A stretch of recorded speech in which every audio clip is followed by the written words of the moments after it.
Sexta-feira, 14 de agosto, está na altura do último tema-dia da semana aqui no 00. Eu sou o Diogo Organista Pereira, estou aqui com o Renato Soares, jornalista do 00, e hoje vamos olhar para a atualidade do Benfica, depois de ter carimbado a passagem na Europa frente ao Hearts, vamos olhar para o que se segue na realidade dos encarnados. Renato, bom dia. Antes de mais, pergunto-te, e já para começar, olhando para o Benfica de Marco Silva, pergunto-te isso mesmo. Já temos aqui a imagem do técnico impressa neste Benfica? Bom dia, Diogo. Bom dia a toda a gente que nos está a assistir. Só deixar claro que não vamos abordar o jogo porque esta eliminatória estava praticamente resolvida. Felizmente o Braga também conseguiu carimbar o seu favoritismo, confirmar o favoritismo frente ao Dinamo Minsk e agora sim, respondendo à tua pergunta, ainda não é o Benfica de Marco Silva, acho óbvio podermos dizer isto, mas para lá caminha. É um Benfica que claramente já joga melhor do que aquilo que apresentou o ano passado e importa lembrar que, à exceção da troca Lenglet-Otamendi, é um plantel muito idêntico. É certo que ontem, e Marco Silva fez questão de notar isso mesmo na conferência de imprensa, o treinador português fez muitas alterações, foram 7 de um jogo para o outro, do jogo do Académico de Viseu para este, 6 jogadores que ainda não tinham sido titulares, mas se espremermos aqui o bolo, o plantel é muito idêntico àquele que tinha José Mourinho e um dos maiores elogios que se pode dar a Marco Silva neste momento é que a equipa já joga bem melhor, principalmente ofensivamente. É certo que, por exemplo, com o Académico de Viseu não conseguiu materializar em golo as oportunidades que teve, mas é uma equipa que cria de formas diferentes, tem caminhos diferentes para chegar à baliza adversária, seja por dentro, seja por fora, profundidade, seja toque curto. É uma equipa que está muito mais capaz nesse sentido. Por outro lado, e é aqui que quero bater um bocadinho, e para reforçar esta tese de que ainda não é o Benfica de Marco Silva, é uma equipa que defensivamente ainda é muito débil. Uma equipa que só não sofreu golos contra o St. Gallen em casa, basicamente, que tem sofrido sempre, apesar de, certo, ganhou 6-1 ao Hearts. Lá está, a equipa que queria muito, mas que acaba por conceder sempre um pouco aos adversários, 2 golos sofridos contra o Académico de Viseu. Ontem sofreu 2 golos, apesar de um deles ter sido anulado. Exatamente. É uma equipa que ainda acusa alguma intranquilidade na hora de defender. Já vamos falar, e sei que me vais perguntar exatamente sobre as peças que faltam, já vamos tocar nessa tecla, mas só deixar claro que é um Benfica que dá muitos bons indícios, mas que ainda não é de longe o Benfica de Marco Silva. E é para aí mesmo que vou, para o mercado. O mercado do Benfica continua em aberto. Marco Silva, aliás, Rui Costa já disse que o Benfica vai reforçar-se, pelo menos na posição de central. Por isso, pergunto-te, na tua opinião, além desta posição que pode ou não estar na tua mente, que setores é que o Benfica precisa de reforçar para atacar em força esta próxima época? Acho que essa é a questão-chave do Benfica neste momento e a questão que importa na cabeça dos benfiquistas nesta altura, e é talvez aquela que eu me vou alongar um bocadinho mais, porque a questão mercado, aqui à volta do seio benfiquista, teve algumas novidades nas últimas horas, desde logo com o Luca Bacchio a dizer que queria ficar, Dedić muito perto da saída para o Newcastle, apesar de Marco Silva dizer que até o momento não sabe de nada, assim como fez com o António Silva, faz parte, é essa a estratégia de comunicação e é completamente compreensível, mas depois há aqui vários dossiês, e pegando só aqui na questão do Dedić, o Benfica, como tu disseste bem, precisa de ir ao mercado urgentemente por um central, e tem que ser um central que venha para ser titular ou para lutar pela titularidade de caras. Isto é clarinho como a água, o Benfica precisa urgentemente desse tipo de jogador, e nós sabemos que neste momento, para se ir buscar um jogador com capacidades para ser titular numa equipa grande em Portugal, é preciso muito dinheiro. É preciso 15 milhões, é preciso 20 milhões de euros. É desses valores que se falam, todos os nomes que vêm à baila, que vêm à mesa, que já vieram alguns, e para isso a saída de Dedić também pode trazer aqui algum desafogo financeiro. Imagino que permita, e se o Bá tiver em condições, será o titular absoluto, e provavelmente que Bandjaki apareça e que emerja aqui como uma segunda opção para a lateral direita. E depois há aqui outras questões. Há aqui a questão médio defensivo. Sabemos perfeitamente que Palhinha é um desejo antigo e se calhar o preferido de Marco Silva. O Benfica pode estar aqui a jogar com o Bayern de Munique no sentido de prolongar o mercado para que João Palhinha depois seja quase despachado do Bayern e que não dê tanta margem de manobra à equipa alemã para negociar o português. Não sabemos se é isto ou não, mas também o Benfica não se pode dar ao luxo deste tipo de Pode ser ao lado esta adiamento. Estratégia, Pode ser, diz que o Aston Villa está interessado. Aston Villa está na corrida, o João Palhinha é um jogador com provas dadas da Inglaterra, isso pronto, não há dúvidas nenhumas.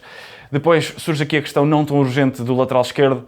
José Neto é um jogador que excita o mundo benfiquista e que, graças a Deus, para a seleção nacional, temos ali lateral para os anos vindouros, depois de Nuno Mendes. Samuel Dahl não me parece ser um titular absoluto, nem um jogador que de longe conquiste a massa adepta benfiquista. Depois há também o dossiê guarda-redes, que temos aqui que perceber para onde é que o Benfica vai caminhar, se Turbin vai ser realmente encostado, se Samuel Soares tem capacidade para agarrar esta posição. E depois há aqui um ou outro nome que quero abordar mais à frente, mas o mercado, de uma forma geral, é um bocadinho isto. Urgências, central e trinco. O lateral esquerdo parece-me que era uma posição que o Benfica precisava de reforçar, provavelmente tendo que sair Dahl para vir outro jogador. Vamos ver como é que age o Benfica no que resta do mercado. Temos de aguardar por novos capítulos. Entretanto, pergunto-te, avançando para a próxima questão, quais são as grandes dúvidas no Benfica, olhando para o que já foi jogado e também para o futuro da realidade encarnada? Aqui só ir buscando o ponto anterior. Faltou-me dizer que, por resolver, por exemplo, no plantel do Benfica, há Tiago Gouveia, que tinha uma transferência certa e que não se materializou. Há ainda Bruma no plantel do Benfica. São jogadores que ainda podem render alguns milhões aos cofres encarnados e que claramente interessariam a Marco Silva resolver o mais depressa possível para ter o plantel também limpo, por assim dizer. Todos os jogadores compenetrados naquilo que é o Benfica e os objetivos do Benfica para esta temporada. Depois, em relação às dúvidas, há aqui 4 dossiês que me causam alguma dúvida, perdoa-se a redundância. Falo de Richard Rios, uma transferência muito avultada do Benfica, que não correu como seria de esperar. Estou curioso para tentar perceber se Marco Silva vê potencial no jogador, se sente que o jogador tem potencial para encaixar no seu modelo. A espaços gostei dele ontem contra o Arts, mas é um jogador inconstante, que não parece ter encontrado nunca o seu espaço, não pratica o seu futebol, aquele Richard Rios que entusiasmava tanto no Palmeiras, no futebol brasileiro, mesmo com a seleção da Colômbia. Parece um jogador um bocadinho castrado, um bocadinho limitado, não se consegue afirmar. Depois, Barrenetxe é também um caso de estudo, parece-me uma contratação ao lado. E esta urgência do Benfica por um trinco, e assumindo que vem um trinco para ser titular ou para lutar pela titularidade, Barrenetxe parece-me ter dias contados também no Benfica. Depois também ainda há aqui a situação Manu, que ontem contra o Arts jogou como defesa central. Marco Silva falou disso mesmo, até disse, por exemplo, que aquele quarteto de defesa não ia voltar a alinhar provavelmente o resto da temporada. Não sei se ele se referia apenas a Dedić, porque Dedić ia sair, mas parece-me assim uma afirmação forte.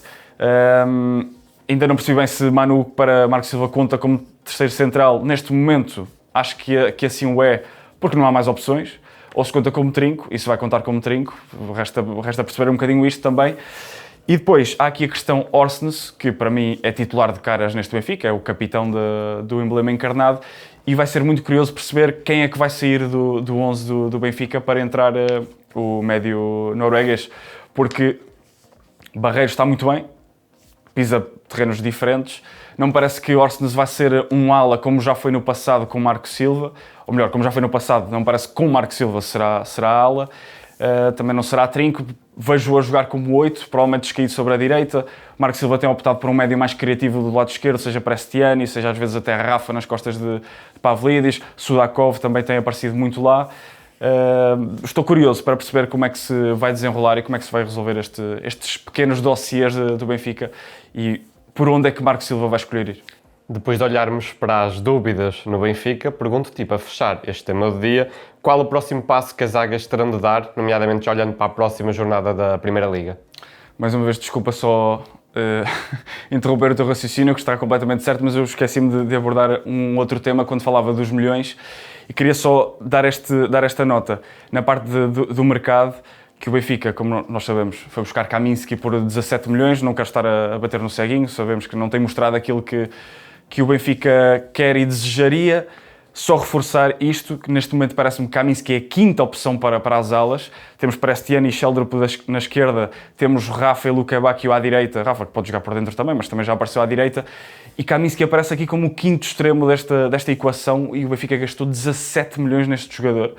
É preciso refletir sobre isto e tenho a certeza absoluta que o Benfica não quererá cometer este erro para outras posições no que resta do mercado. E é um jogador que quando chegou talvez estivesse a ser encarado como quase primeira opção, só que o Prestiani apareceu a bom nível e Kaminski nos jogos de pré-época também deixou um bocado a desejar. Tal e qual.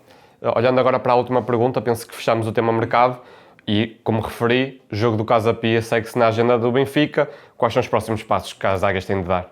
Agora é mudar a página, voltar a entrar com toda a força ou melhor, voltar a apostar as fichas todas no campeonato. O Benfica entra pressionado para esta segunda jornada depois de ter escorregado na primeira. Queria só relembrar que as deslocações do Benfica a Rio Maior não têm sido nada famosas. A última vitória remonta a 2024. O ano passado foi um empate a 1. Há 2 anos perdeu 3-1 em casa do Casa Pia. E, portanto, é uma deslocação muito complicada para o Benfica. Há que ter precaução, não ir... acredito que não fosse, mas não ir de peito cheio porque confirmou aquilo que queria na Europa.